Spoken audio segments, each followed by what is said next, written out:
Something যেটা ধরেন back of the stage, মানে বলে না গ্রিন রুমের ভিতরে কিছু একটা হচ্ছে, যে কিছু একটার জন্য আমার ধারণা শেখ হাসিনা অপেক্ষা করছেন। তো আওয়ামী লীগের ঘুম ভাঙবে কবে? কেন বললাম দেশের এই পরিস্থিতি? চলুন আমরা দু একটি ঘটনা দেখি। শুরুতে আপনারা দেখতে পাচ্ছেন যে ডক্টর মোহাম্মদ ইউনূস তিনি মবতন্ত্রের খুব নিপুণভাবে বাংলাদেশটাকে মবের হাতে তুলে দিয়েছেন। তিনি নিজে এখন ক্যাম্পেইন করছেন তার ভেরিফাইড ফেসবুক পেজ থেকে যে স্বপ্নের বাংলাদেশ বাস্তবে গড়ার জন্য হাতে সিল দিন।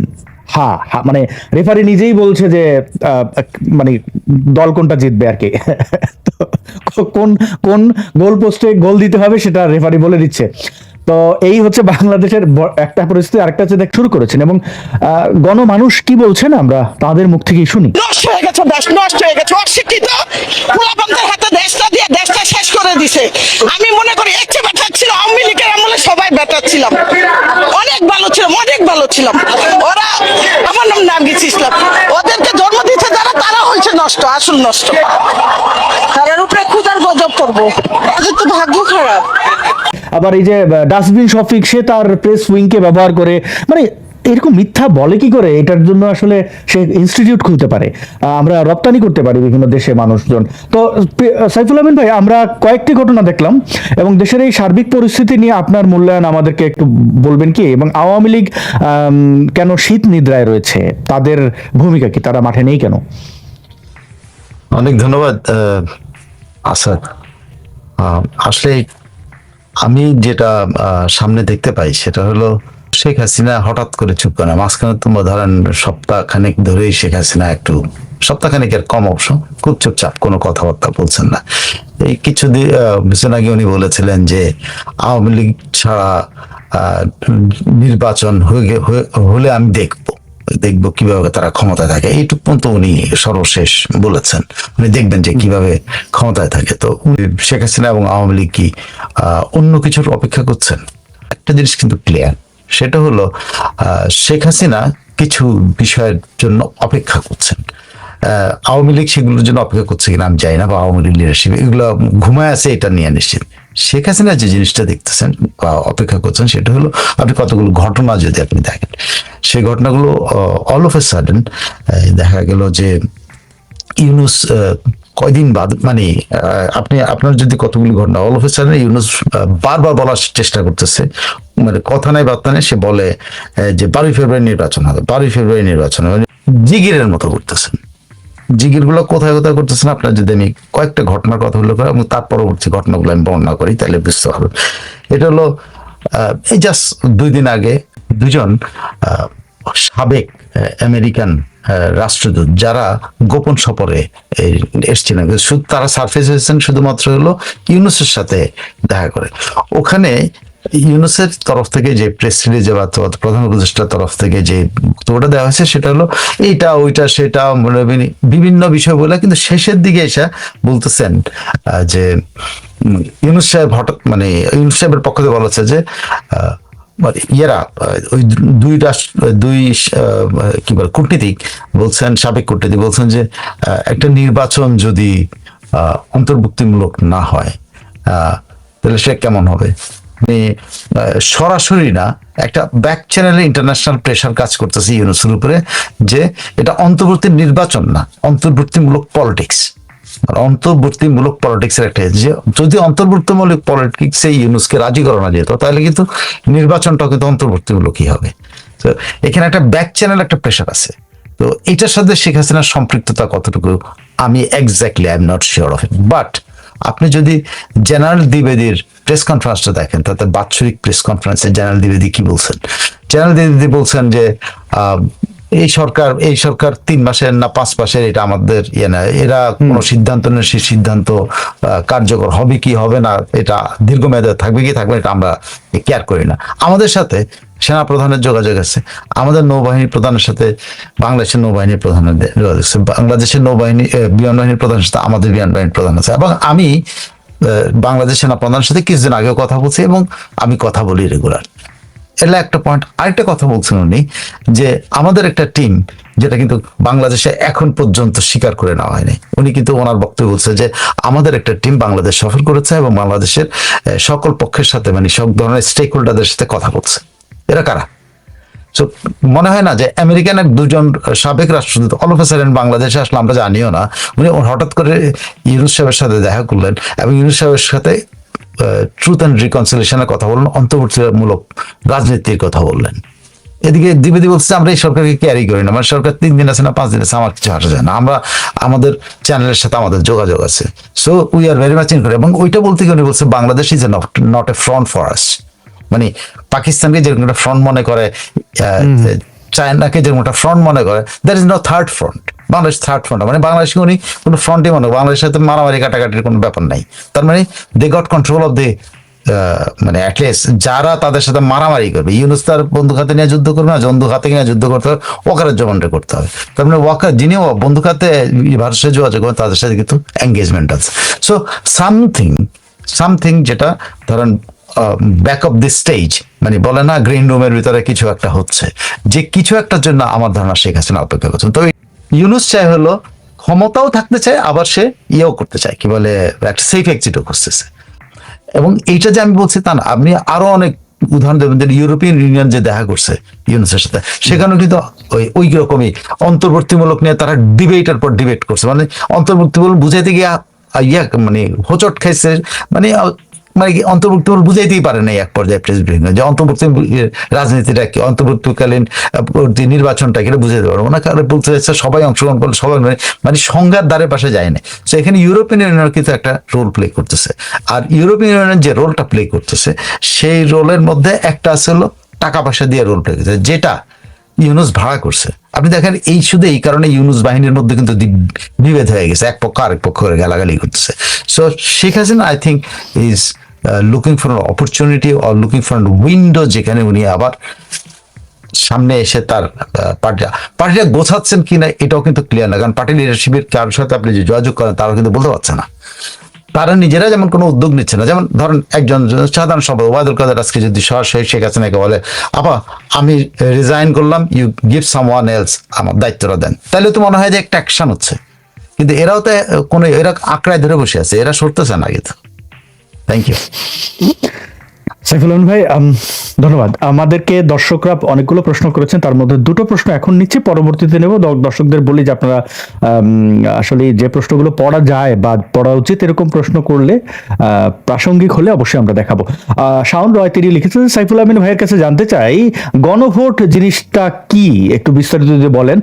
সাইফুল আমিন ভাই এটা যদি একটু বলতেন। আর এর আগে একটা কমেন্ট দেখিয়ে রাখি, ইকবাল হোসেন তিনি বলেছেন সারা দেশে কামড়ে কামড়ে দেখতে ভালোই লাগে, হারামি জাতি যেন প্রাপ্য তাই কপাল, যা প্রাপ্য তাই কপালে জুটেছে। আচ্ছা, এই গণভোট ব্যাপারটা, হা না ভোট, এটা কি আসলে অনেকেই এই বিষয়টি বোঝেন না, আপনি যদি একটু। এটা তো খুব সহজ, এটা তো বুঝার কিছু না। এটা হলো ধরেন রাষ্ট্রের সিম্পল, রাষ্ট্রের সামনে একটা প্রশ্ন আসছে, এখন ধরেছে বাংলাদেশের সামনে একটা প্রশ্ন আসছে, বাংলাদেশ কি আমাদের কি বলে বৃহত্তর উপজেলাকে প্রদেশ বানাবে কিনা। সে আমি উদাহরণ দেন যে আমরা বৃহত্তর জেলাগুলোকে প্রদেশ বানাবো, আর আমাদের 16টা ডিস্ট্রিক্ট, সে 16টা ডিস্ট্রিক্ট প্রদেশ হবে কিনা, এই প্রদেশ হবে কিনা এটা কিভাবে গণভোটে আসবে, এটা কিভাবে ডিসাইডেড হবে, এটা কিন্তু ডিসাইড হতে পারে একটা গণভোটের মাধ্যমে। আমি সিম্পল জিনিস বুঝাচ্ছি যে কি এটা কি, যা আপনারা আমাদের 16টা জেলা প্রদেশ চান কিনা, হ্যাঁ বা না। এটা কে উদ্যোগ নিবে? এটা রাষ্ট্র উদ্যোগ নেবে। রাষ্ট্র উদ্যোগ না মানে সরকার এটা পরিচালিত করবে, কিন্তু সরকার কিন্তু এটাতে পার্টিসিপেট করতে পারবে না, কারণ সরকার এইটা প্রশ্নটা এসছে জনগণের চাপে। আপনি গণভোট আসতে হবে জনগণের চাপে, গণভোট আসতে হবে জনগণের মতামতে। কিন্তু এটা তো তৈরি করলো সরকার, ইউনূস বলছে যে হা ভোট দেন। এইখানেই তো বাংলাদেশের এই জায়গাটাতেই অত্যন্ত দুর্বলতা, যে আবার এই শিবিরের পোলাপান বলছে হা না ভোট দিলে তাদের ঠিকানা বাংলাদেশে হবে না, মানে হবে না। এরাই আবার বলেছিল শেখ হাসিনা ফ্যাসিস্ট। না, আমার কথা হলো সেই শিবির কি বললো সেটা বিষয় না, কিন্তু সরকারের ইনভলভমেন্টটা কিন্তু গণভোটে এরকম হয় না। গণভোট সরকার আয়োজন করবে, বাট সরকার পক্ষপাত দুষ্ট হতে পারে না। এই পক্ষপাতের ব্যাপার নিয়ে অনেক ডিবেট আছে ওয়ার্ল্ড ওয়াইড। অস্ট্রেলিয়াতে 2023 সালের একটা গণভোট নিয়েও কিন্তু এরকম ডিবেট হয়েছিল যে সরকারের কোন কোন লোক এই গণভোটের পক্ষে গেছিল, কিন্তু আমাদের এখানে সরকারের কোন কোন লোক গণভোটের পক্ষে বা বিপক্ষে যাক বা না যাক, এখানে গণভোটের যে বেসিক কনসেপ্টটা, সেই কনসেপ্টটাকে লঙ্ঘন করা হচ্ছে। কেন আমি একটু বলি যে আপনি 4টা প্রশ্ন দিচ্ছেন,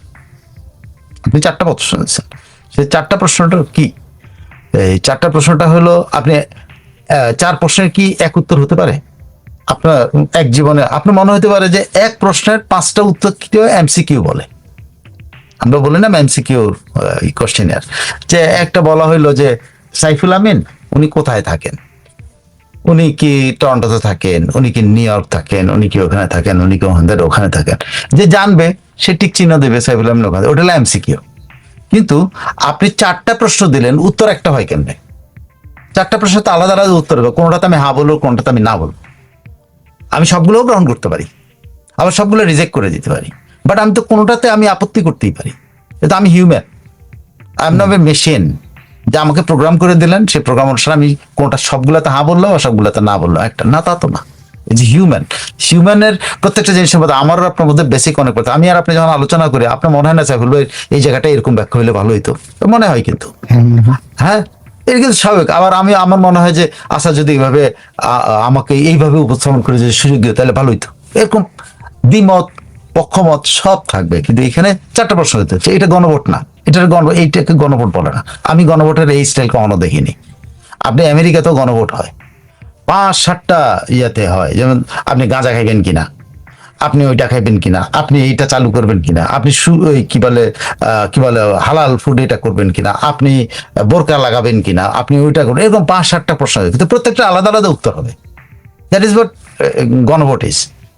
এবং গণভোট যে শুধুমাত্র যে খুব রাষ্ট্রীয় ব্যাপার হয় তা না, একটা ইউনিয়ন পর্যায়েও কিন্তু আপনি গণভোট হতে পারে, যে আমাদের এই ইউনিয়নটা কিভাবে চলবে, এই খালটা দিয়ে পানি চলবে কি চলবে না জনগণ ঠিক করবে, এই খালের উপরে আপনার সাঁকো হবে কি হবে না জনগণ ঠিক করবে, হ্যাঁ না ভোট দিয়ে। একটা প্রশ্ন যে এই খালের উপরে বাঁধ দেওয়া যাবে কিনা, হ্যাঁ অথবা না। পাবলিক যদি না বলেন না, পাবলিক যদি হ্যাঁ বলে হ্যাঁ, এটা বলে গণভোট। সো আমাদের এখানে গণভোটের কনসেপ্টটা যেভাবে তারা সামনে, ইভেন আপনি যদি আমাদের আগের গণভোটগুলোর কথাও বলেন, সে সময় ধরেন জিয়াউর রহমান তার শাসনামল নিয়ে একটা গণভোট করছিল, তার পক্ষে এবং বিপক্ষে। প্রশ্ন একটা, জিয়াউর রহমানের শাসনামলের নীতিমালা আপনি পছন্দ করেন কি করেন, এরকমই প্রশ্ন রয়েছিল। তো জিয়াউর রহমান এটা নিয়ে ক্যাম্পেইন করছে, আমারটা আপনি পছন্দ করেন কি করেন না, জিয়াউর রহমান করছে। কিন্তু এই টোটাল মেশিনারি দিয়ে কে, অবশ্যই ওটা ছিল টোটাল বাটপারি, 99 হয়েছে। হ্যাঁ, কিন্তু আপনি খেয়াল করে সেই সময় স্বৈর শাসক কি তার টোটাল মেশিনারি নিয়ে রাস্তায় নামছিল? সে চুরি করছে, কিন্তু সে কিন্তু তার তখনকার সময় ইউনিয়ন পরিষদের ওই চেকে দিয়া অমুক নির্বাহী কর্মকর্তা দিয়ে তমুককে দিয়ে সে কিন্তু এগুলো করায় না, সে চুরি করাইছে। এর সাথে আমলো কিন্তু চুরি করাইছে, কিন্তু সে কি এরকম পুরা মেশিনারি নামা দিচ্ছে? আর আমাদের এখানে পুরা মেশিনারি নামা দিচ্ছে। দিস ইজ নট গণভোট, this called you want an answer. আপনার পছন্দের একটা অ্যান্সার চান, সেই অ্যান্সারের পক্ষে আপনি ক্যাম্পেইন করে যাচ্ছেন, এবং যদি অ্যান্সারের পক্ষে না যায় আপনি চুরি করবেন। এমন অনেক কিছুই হবে সাইফুল আলম ভাই, এমন অনেক কিছুই হবে যা কেউ দেখেনি আগে। ইউনুস ম্যাজিক, এটাই বোধহয়, এটা বোধহয় একদম পারফেক্ট ডেফিনেশন, ইউনুস ম্যাজিক। আমরা একটু দেখি ভোট আসলে হবে কিনা 12 ফেব্রুয়ারি, বা বাংলাদেশে আসলে কি পরিস্থিতি চলছে, সংবিধান আইন বলে কিছু আছে তা তো মনে হয় না। আমরা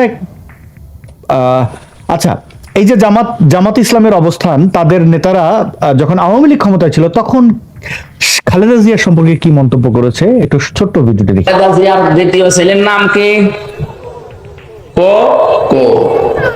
কয়কার বাদ দিয়ে যদি শুধুমাত্র হর্ষকার দিয়ে দেন, এই কো কো, ওর দাদি যদি ডাক দেয় যার দাঁত নেই, কি বলে ডাকবে? কুকুর বলবে, কুকুর পানি নিয়ে আয়। খালেদা জিয়ার প্রয়াত ছোট সন্তান কোকো তার নামটি বিকৃত করে, আসলে তার উদ্দেশ্য কুকুর বলবে, তো খালেদা জিয়ার সন্তানদেরকে কুকুর ডেকেছিল। এখন তারা এই আমির হামজা, তিনি জামাতের নমিনেশনে ইলেকশন করছেন, জান্নাতের টিকিট বিক্রি করছেন, ব্যবহার শেষে ব্যবহৃত টিস্যু। আপনার দেখেন, এটা হলো আমাদের দেশের আমাদের দুর্ভাগ্য যে ভোটের প্যাটার্নটা কিভাবে চেঞ্জ হয়ে থাকে। ভোট হবে কি হবে না সেটা অন্য জিনিস। ভোট আসলে সবাই মনে করে তার একটা হিজাব পড়তে হবে অথবা তার একটা টুপি পড়তে হবে। এইটা কেন মনে হয়? আমি একটা জিনিস আমার নিজের কাছে আমি কোনোদিন জিজ্ঞেস করে দেখছি নিজের কাছে, যে আমার টুপি পড়তে মনে হইলো কেন? আমি টুপি পরি কখন? ধরেন আমার মিলাদ মাহফিলে গেলাম, ওখানে মিলাদে গেলে সবাই টুপি পরে, আমিও তাদের সাথে একাত্ম থাকলাম। এটা জাস্ট সিম্পল, মানে সবার সাথে একরকম থাকার জন্য, এখানে কোনো ইয়ে না। কিন্তু আপনি দেখেন আমাদের দেশে টুপির ব্যবহার সবচেয়ে বেশি কখন হয়? নির্বাচনে। আমাদের দেশে হিজাবের ব্যবহার কখন হয় সবচেয়ে বেশি? নির্বাচন। কেন? কারণ আমাদের দেশের মানুষকে সবাই বোকা মনে করে, আসলেই বোকা মানুষ তখন এগুলোই বিশ্বাস করে। আপনি দেখেন তো এই যে এনসিপির নেতারা, আপনি এর কথা তো বললেন, এর টুপি শুধু বলেন, আপনি কত হান্নান মাসুদের টুপি পরা, আগে এই ওমরা করে আসছে, ওমরা করে আসছে, তারপরে আক্তারের টুপি পরা, তারপরে সে ধরেন নাহিদের টুপি পরা। এখনো মানে এনসিপির নেত্রী নাই এখন, আর যদি এনসিপির নেত্রী থাকে তাহলে তাকে হয়তো হিজাব পড়তে হইতে পারে। যারা কি জানো না, ওদের তো সেভেন সিস্টার্স ভেঙে গেছে। হ্যাঁ, তো ওই যে একেও কিন্তু তখন আজকে সে সৌভাগ্যবান যে ভাই একটু খেয়াল করেছেন, মানে ওরা টুপি মাথায় দিলে চোর চোর চোর চোর করে, মানে চোর যেরকম চুরি করে আগে দিকে দিকে একটু ধানাই বানায়, কেমন কেমন করে আর কি। কারণ হলো সেটা সে আসলে এটা মনে করতেছে মানুষকে ঠকানোর জন্য, যে এখন যাকে ঠকানোর জন্য যে আমি কি অভিনয়টা ভালো করতে পারতেছি, আমার কি মানুষ ধরে ফেলতেছে না, তো ধরা পড়তেছে না, সে ভাবতেছে তো। হ্যাঁ, সে ভাবতেছে আর এই লোকগুলো আমার কি, আমি যে টুপি পড়ছি এটা আবার অন্যভাবে দেখতেছে কিনা, সে নিজের মনেই তো চোর। এইটা হইলো একটা দিক। আরেকটা হইলো দেখেন, এই যে এই যে লোকটা কোকোর নাম উচ্চারণ, একটা মৃত মানুষ, তার নামটাকে কি করছে, মানুষ যখন মারা যায় আপনি সবকিছু মাপ হয়ে যায়, যেটা বলা হয় দুনিয়াতে সবকিছু মাপ হয়ে যায়। আপনি ভবিষ্যতে কি হবে, যে কারণে আমাদের মুসলিম ধর্ম যেটা আছে সেটা হইলো কি বলে, ওই জানাজা হয় না, জানাজাদের ঘনিষ্ঠ একজন আত্মীয় মাপ চায় জনগণের কাছে, মানে সামনে কাতারে যারা আছেন, যারা তার কাছে মাপ চায় যে উনি যদি আপনার সাথে কোনো বেয়াদবি করে থাকে, কোনো অন্যায় করে থাকে, কোনো কিছু করে আপনার মাফ করে দেবে, আর যদি কোনো পাওনা দানা থাকে আমাদের সাথে যোগাযোগ করবে। এটা কেন করে? এটা হলো একটা, আপনি খ্রিস্টানদের মধ্যে এটা আছে, মুসলমানদের মধ্যে আসছে, ইহুদিদের মধ্যে আছে, যে যখনই একজন মানুষ মারা যায় তখন তার আর দোষ ত্রুটি নিয়ে, মানে দোষ ত্রুটি মানে কি, তার পাপ পুণ্য নিয়ে কথা বলার কোনো দরকার নেই, তাকে গালাগালি করার দরকার নেই। ঐতিহাসিক যদি সে ক্যারেক্টার হয় তার নিয়ে আলোচনা হবে, সেটা অন্য জিনিস। কিন্তু আপনি তাকে এরকম তার নামের উচ্চারণটা এরকম, এটা কোন ধর্মের মধ্যে? এর কি ধর্ম পালন করে নাকি আসলেই এরা বিধর্মী? কোনটা আমি জানি না কোনটা ধর্ম। ধর্ম যদি সত্যি সার্বজনীন হয়, ধর্ম যদি সুন্দর হয়, প্রত্যেকটা ধর্মে যে কথাগুলি, প্রত্যেক ধর্ম তো এক পর্যায়ে এসে বলে যে এইটা খুব সুন্দর একটা এইটা একটা জীবন বিধান, অমুক তমুক।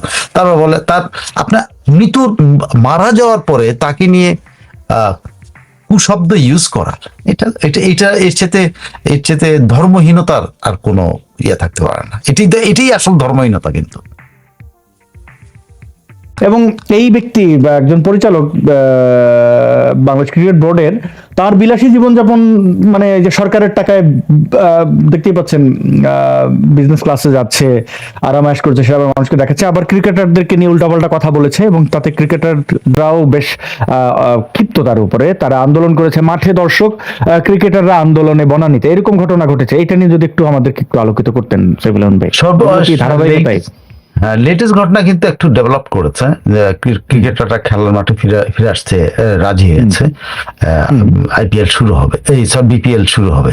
বিপিএল এ তো আইপিএল না বিপিএল, কোনটা যে কি এল সেটা কইতে পারি না, বাংলাদেশ প্রিমিয়ার লিগ। জি, আচ্ছা, তো ওরা আবার ফিরে আসবে।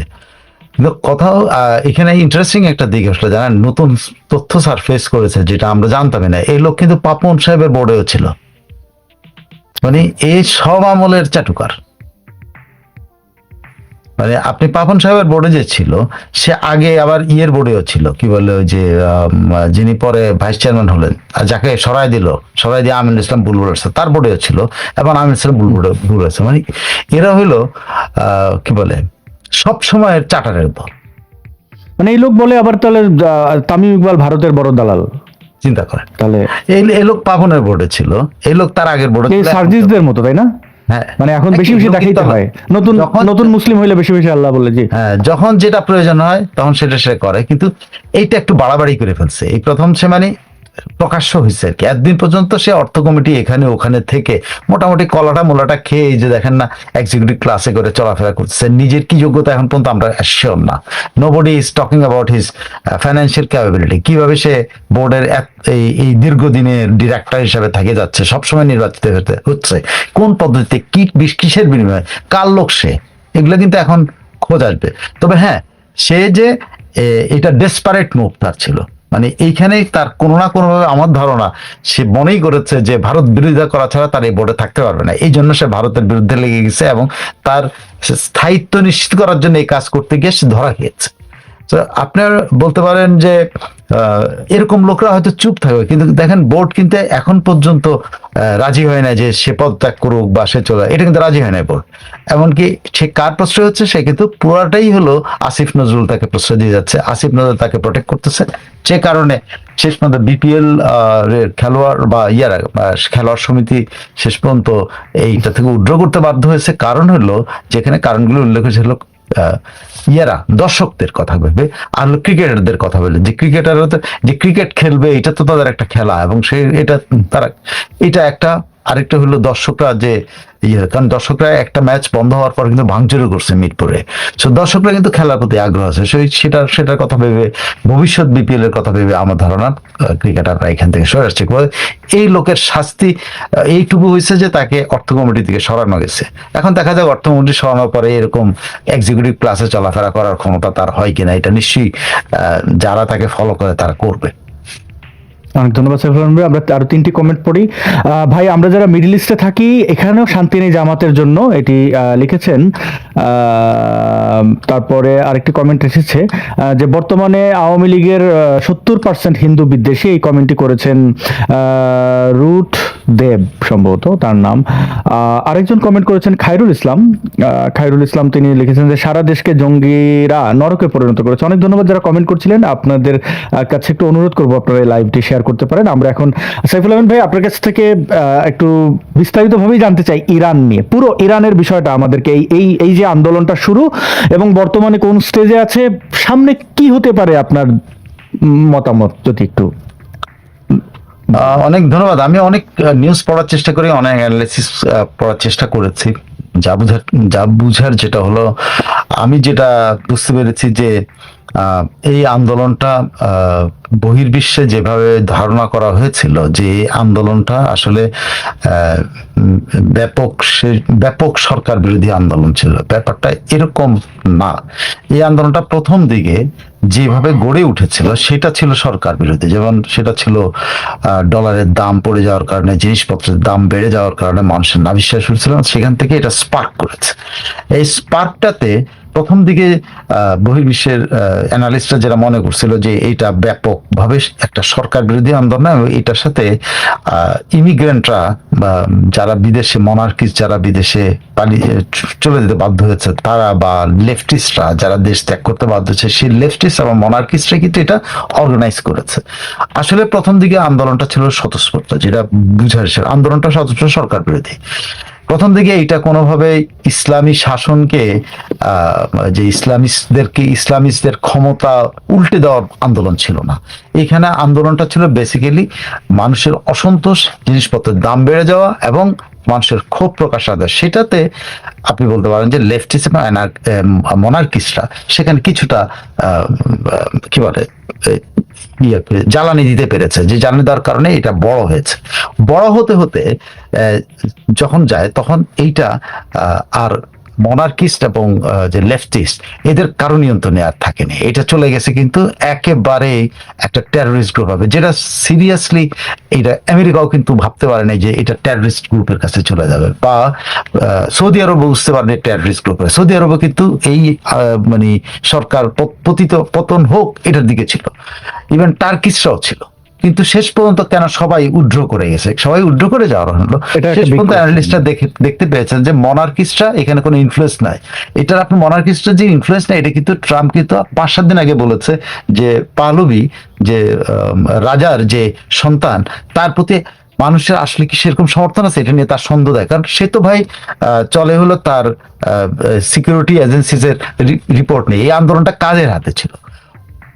এই আন্দোলনটা যতদিন শান্তিপূর্ণ ছিল ততদিন পর্যন্ত, শান্তিপূর্ণ যেটাকে আমি বলি, ততদিন পর্যন্ত এটা ছিল হলো, কিন্তু আসলেই তারা চেয়েছিল এই রেজিমের পরিবর্তন, মানে ইসলামী শাসনের পরিবর্তন আমি কথা, বাট রেজিমের পতন তারা চেয়েছে। কিন্তু রেজিমের পতনটা যখন এসে ইসলামী শাসন ব্যবস্থা এবং টেররিস্টরা টেক ওভার করতে চাইছে, তখন কিন্তু সবাই হাত গুটায় ফেলছে।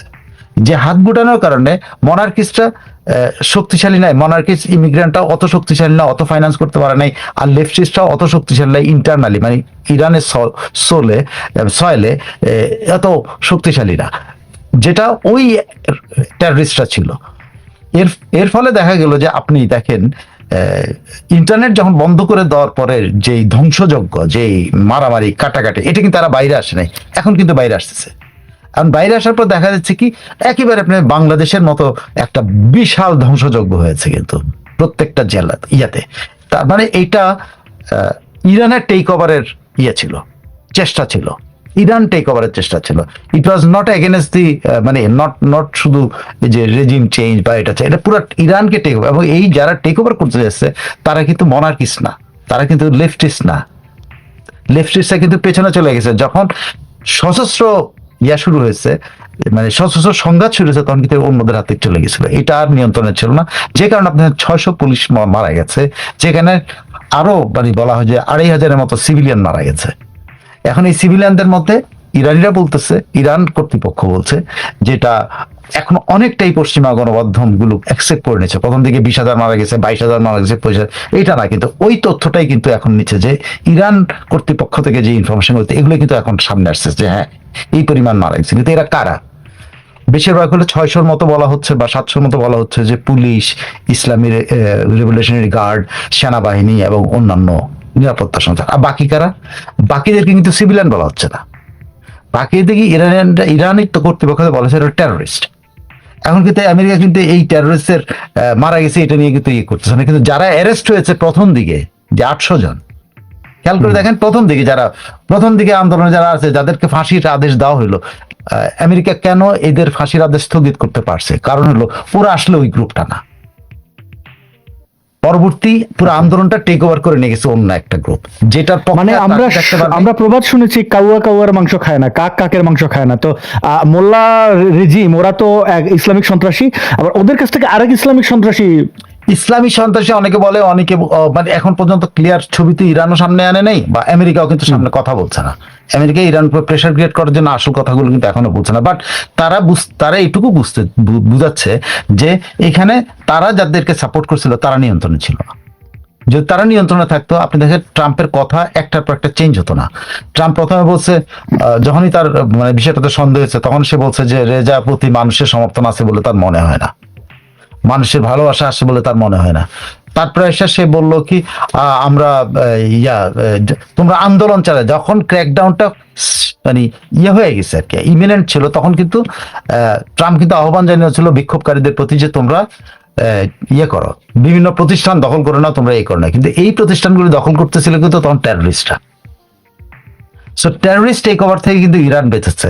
এখন সেখানে ইসলামী শাসন দুর্বল হয়েছে। এখন যদি লেফটিস্টরা এবং মনার্কিস্টরা যদি সামনে এসে প্রকাশ্যে এসে মাঠে, কারণ এখন এইটুকু নিশ্চিত হয়েছে যে লেফটিস্ট এবং মনার্কিস্টরা যদি রাস্তায় আসে, ইরানের শাসন ব্যবস্থা এখন সে অবস্থায় নাই, যে পরিমাণ দুর্বল হয়েছে সে অবস্থায় নাই যে এদের বিরুদ্ধে ব্যবস্থা নিতে পারে। এখন এরা কি শক্তি দেখাতে পারে? তবে একেবারে এটা ক্লিয়ার একটা যে ইরান এই টেররিস্ট টেক ওভারের চেষ্টাটাকে দমন করছে। এটার আরো বিভিন্ন কারণও আছে। এই টেররিস্ট টেক ওভার তারা ঠেকাইতে পারতো কিনা, আমেরিকার সরাসরি সহায়তা ছাড়া যদি এটা মানে সহায়তা ছাড়াই এরা টেক ওভার করতে চেয়েছে, তো এই টেক ওভারটা তারা ঠেকাইতে পারার কারণটাই ছিল, এটা কারণ তাদের ঐক্য। আপনি খেয়াল করে দেখেন তাদের প্রেসিডেন্ট পেজেশকিয়ান কিন্তু আন্দোলনকারীদের পক্ষে সবসময় কথা বলে গেছে যে আমরা আন্দোলনকারীদের সাথে কথা বলতে চাই, তাদের সমস্যার সমাধান করতে চাই, সংস্কার করতে চাই, এই করতে চাই। একাধারে সে বলে গেছে আমি রায়োটারদেরকে আমরা দমন করব। এদিকে খামেনি বলে গেছে কি রায়োটার যত আছে সকলের সাথে সকলকে দেখেন দুজন দুই জায়গায় প্লে, একজন পাবলিক এবং উনি মাঠেও ছিলেন, পেজেশকিয়ান মাঠেও ছিলেন। একটু আমাদের আলাদা করে বলবেন প্রেসিডেন্টের রোল আর খামিনিকে বলা হয় সর্বোচ্চ ইসলামিক নেতা, এই খামিনি প্রেসিডেন্ট একটু খামেনি হলো ওদের ধর্মীয় নেতা। যখন প্রেসিডেন্টের কোন রোল বা ক্যাবিনেটের কোন রোল কোশ্চেন্ড হয়, তখন এটা ইমিডিয়েটলি চলে যায় তাদের ওই ধর্মীয় নেতার আসরে চলে যাবে যদি এদের মধ্যে কোনো বিরোধ হয়। যদি এরা কোনো কিছু না, তখন উনি ইন্টারভেন করতে পারেন। এইটা হলো ওদের ক্ষমতার কাঠামো। কিন্তু খামেনি সবসময়, বা তাদের এই যে ধর্মীয় যে ইয়েটা আছে, যে একজন সুপার উইং আছে, সুপ্রিম কমান্ড আছে, এই কমান্ড কিন্তু সবসময় হস্তক্ষেপ করে না। এই কমান্ডের হাতে অনলি ওয়ান ক্ষমতা আছে, একটি ক্ষমতা, সেটা ইসলামী রেভলিউশনারি গার্ড। এটা তার হাতে, এই একটাই কিন্তু ওর হাতে। এই একটার মাধ্যমে সে কিন্তু সে একটা সালিসি কেন্দ্রের মতো, মানে হোল ক্যাবিনেট, প্রেসিডেন্ট এরা যে সিদ্ধান্ত নিতে পারবে না বা এটা নিয়ে ঝামেলা করলে তিনি ওই যে আরোপ করেন আর কি, ওই যে আরোপ করেন যে তো ওরা সরাসরি শরিয়া চলে যায় না কেন? শরিয়া কিসের গণতন্ত্র, কিসের? আমি এক্স্যাক্টলি এত শরিয়ার ওই জিনিসটা জানি না। শিয়ারা কি শরিয়া চায় কিনা সেটাও একটা ব্যাপার। এটা তো শিয়া তারা শরিয়ার দিকে যেতে চায়। সুন্নিরা যেভাবে শরিয়ার দিকে যেতে চায়, সেটা কি শিয়ারা চায়? শিয়ারা কিন্তু আপনি বাংলাদেশের প্রেক্ষাপট বলেন আরো। হ্যাঁ, আমরা ওই ধর্মীয় জটিলতা না যে আবার ওইটাতে ফিরে আসি সাইফুল রহমান ভাই, মানে ওইটা তাত্ত্বিক, মানে এই যে আন্দোলনটা, তার মানে হচ্ছে যে এখন এটা স্তীমিত হয়ে গেছে, এখন আর সীমিত না। এটা মানে আপনি আন্দোলনটা না, আন্দোলন বলবো না, যে টেররিস্ট টেক ওভারের যে চেষ্টা, ওইটা তারা কুল ডাউন করে ফেলছে। ওটা তারা রাস্তায় তো মানুষ এখনো দেখা যাচ্ছে, এরা কারা? না, রাস্তায় তো এখন দেখা যাচ্ছে হলো এই শাসনের পক্ষের লোকেরা, যেগুলো ভুল না, মানে দেখেন যেটা ইরনা প্রকাশ করতেছে, ইরানের বিভিন্ন আধা সরকারি যে প্রতিষ্ঠান বার্তা সংস্থা প্রকাশ করতেছে, যেটা সরকারের সমর্থিত লোকেরা করতেছে, মিছিল মিটিং করতেছে, সেটাকে ওয়েস্টার্ন কিছু মিডিয়া দেখাচ্ছে না এটা সরকার বিরোধী। আসলে সরকার বিরোধী বলে এখন আর কিচ্ছু নাই। আপনার ওই যে 80 জন না 60 জন নিরাপত্তা কর্মীর একটা জানাজা হয়েছিল, মনে আছে 4-5 দিন আগে? That was the last. এরপরে আর কোনো বিরোধী পক্ষ রাস্তায় নাই। এটা কিন্তু এখনকার আপনি সমস্ত ইয়েগুলো 4-5 দিন আগের যে 80 জন, মনে আছে? ইরান ধর্মীয় সবাই তারা তেহরানে একটা বিশাল জানাজা করলো। হ্যাঁ, বিশাল জানাজা করলো। সেটার পরে কিন্তু আর বিরোধীরা মাঠে নাই এখন আর। এটা টোটালি আপনি বিরোধীরা টোটালি ইয়েতে গেছে। তো এইটার কারণ হলো খামেনির ইসলামী রেভলিউশনারি গার্ড এবং সেনাবাহিনী এবং পুলিশ বাহিনী এবং অন্যান্য বাহিনীগুলো তারা একমত ছিল, তাদের মধ্যে কোনো ফাটল ধরাইতে পারে নাই কোনো পক্ষ। এবং ওরা ফাটল হয়নি কেন, এটা আমার একটা কথা। ওদের ফাটল হইতে পারতো। পেজেশকিয়ান কিন্তু বলাই যায় যে পেজেশকিয়ান কিন্তু চাচ্ছে যে ইরান উন্মুক্ত হোক, কারণ পেজেশকিয়ান দিচ্ছেই কিন্তু কট্টরের বিরুদ্ধে ভোটাভুটিতে। যিনি প্রেসিডেন্ট তিনি কিন্তু কট্টরের বিরুদ্ধে কিন্তু, তিনি কিন্তু কট্টর না। তো উনি কিন্তু চাচ্ছেন ওপেন করুক, কিন্তু ওই ওপেন করার জায়গাটুকুতে কিন্তু এখন এই টেররিস্ট টেক ওভারের কারণে এই লোকটাও কিন্তু এখন পিছিয়ে গেছে। কারণ ওই টোটাল ইসলামী রেভলিউশনারি গার্ড যেদিকে, তার সেনাবাহিনীর সেদিকে, মানে পেজেশকিয়ান হাতে যে জিনিসগুলো, যে মেশিনারিজগুলো আছে, সেগুলো কিন্তু এখন সবাই একমত। আমাদের এখানে যখন ধরেন শুধুমাত্র ওয়াকারুজ্জামান যদি বাংলাদেশে যদি মানে অন্যদের সাথে একমত থাকতেন, তাহলে তো বাংলাদেশে এই ঘটনাটা ঘটে না। যেটা ওদের সেনাবাহিনী আপনাদের 3 থেকে 4 দিন 5 দিনের পরে সেনাবাহিনী প্রথমবারের মতো প্রকাশ্যে এসে বলছে যে আমরাও মনে করি যে এরা রায়োটারদেরকে ক্ষমা নাই। মানে রায়োটার এক জিনিস, বিক্ষোভকারী একজন, ওরা ভাগ করতে পারছে এবং এটা আমেরিকানদের মাথাও ঢুকাইতে পারছে যে এরা হলো রায়োটার, এরা টেররিস্ট, আর অন্যরা হলো বিক্ষোভকারী। আমরা বিক্ষোভকারীর সাথে কথা বলতে চাই। তো এখানে কিন্তু খুব জটিল ভাবে ইসলামী শাসন ব্যবস্থা টিকে গেছে, এটা ঠিক, কিন্তু এটা খুব দুর্বল হয়েছে। এই ক্ষেত্রে এখন সবাই মিলে এখন ওয়েস্টার্নদেরও ভূমিকা থাকতে হবে, এবং যারা মানে বিশ্বাস করে যে এরকম কট্টর শরিয়া আইন থাকা উচিত না বা কট্টর ইসলামী শাসন থাকা উচিত না, যেটা পেজেশকিয়ান মনে করে, তাকে সাপোর্ট করা উচিত। সেই কিন্তু এই খামেনির কাছে গেলে এখন কিন্তু খামেনি যতটা দুর্বল হয়েছে, খামেনিকে দিয়ে কিন্তু এগুলো করাইতে পারবে। অনেক ধন্যবাদ সাইফুল রহমান ভাই। আমরা আবার কিছু কমেন্ট পড়ি। নামগুলো পড়তে একটু অসুবিধা হয়, যাই হোক। বলেছেন যে আসাদ ভাই, আমি যে ভারত থেকে SMS করে আপনি কেন সবাই রিপ্লাই করা সম্ভব হয় না, শো এর শেষে আমি পড়ি। অজিত রয় তিনি বলছেন যে খুলনা 5-এ জামায়াতের প্রার্থী কৃষ্ণ নন্দী। তো আবার এখানে এক মোল্লা বললেন যে হিন্দুদের ভোট দেওয়া যাবে না, তাহলে তুমি ভোট কাদের পাবেন? জামাত ইসলাম আর হিন্দুদেরকে নমিনেশন দিচ্ছে, মানে ওয়াও। মোহাম্মদ রানা বলছেন যে আওয়ামী লীগ ঘুমিয়ে থাকা ভালো, দেশের মানুষ এখন বেহেশতে আছে। আচ্ছা। এবং মায়ারানী বলছেন খামিনি কি হাসিনার মতো স্বৈরাচারী? আপনার এটা তো লোডেড কোয়েশ্চেন, আগে আপনাকে প্রমাণ করতে হবে শেখ হাসিনা স্বৈরাচারী ছিলেন। দেশের মানুষ যে এখন যে বেহেশতে আছে, সেটা থেকে তো বোঝাই যাচ্ছে যে আসলে কে কি অবস্থায় ছিল। প্রিয় দর্শক, আপনাদের মন্তব্য করার জন্য ধন্যবাদ। আপনারা শেয়ার করতে পারেন। আমরা শেষের দিকে আছি। সাইফুল রহমান ভাই, আমরা আবার একটু বাংলাদেশের দিকে ফিরতে চাই। আপনি, মানে এটা আপনার কাছে শেষ প্রশ্নই, আপনার কি মনে হয় 12ই ফেব্রুয়ারি নির্বাচন হবে? কোনো আলামত, কোনো ইয়ে দেখেন? আমি তো কোনো আবহ দেখি না, মানুষের কোনো চেতবেত নাই। কি হতে যাচ্ছে, মানে এটা কি ক্ষমতা টেক ওভার করা হবে তারিখের কাছে? এখানে দুটা পক্ষ আছে। আমি আপনার একটা পক্ষ ধরেন বিএনপি, সরাসরি বিএনপি। আপনি বিএনপি অ্যান্ড বলতে পারেন আর্মি এবং বলতে পারেন আমাদের আমলাতন্ত্র, এরা খুব দ্রুতই ইউনূসের হাত থেকে মুক্তি চায়। আমি একটা একদম ক্যাটাগরি ভাগ করে দিতে পারি। আমি এগুলো কিন্তু সব কর্মকাণ্ডে পরিষ্কার। আর্মি, আমলাতন্ত্র এবং বিএনপি, এরা ইউনূসের এই ইয়ে থেকে, থাবা থেকে দেশটাকে না নিজেরা মুক্ত হইতে চায়, মুক্ত। আর বিএনপির হলো কি, তারেক রহমান হলো কি, এটা হলো তাদের মোক্ষম সুযোগ ক্ষমতায় যাওয়ার। এখানে তারা অন্তর্বর্তীমূলক নির্বাচন না অন্তর্ঘাতমূলক নির্বাচন, এটা তাদের কিছু আসে যায় না। তাদের 100 লোক মারা গেল, তাদের কিছু আসে না। তারা নির্বাচন করে তার ক্ষমতা চলে যাচ্ছে। ক্ষমতা কয়দিন টিকে থাকতে পারবে, কিভাবে হলে, এটা তাদের ব্যাপার, তার সেটা বুঝবে, কিন্তু তারা ক্ষমতায় যেতে চায়। আর আর্মি থেকে শুরু করে আমলাতন্ত্র চায় ইউনূসের হাত থেকে রেহাই পাইতে। সো এখানে একটা পক্ষ। আরেকটা পক্ষ হলো ইউনূস এবং আদার্স। তো তারা কি চায়? তারা চায় হলো, তাদের প্রথমত হলো জামাত সহ অন্যান্য শক্তিগুলো চায় যে ইউনূস কন্টিনিউ করুক। ইউনূস কন্টিনিউ করলে তারা তাদের ক্ষমতা সুসংহত করতে পারবে, এটা তাদের বিশ্বাস। আর ইউনূস কি চায়?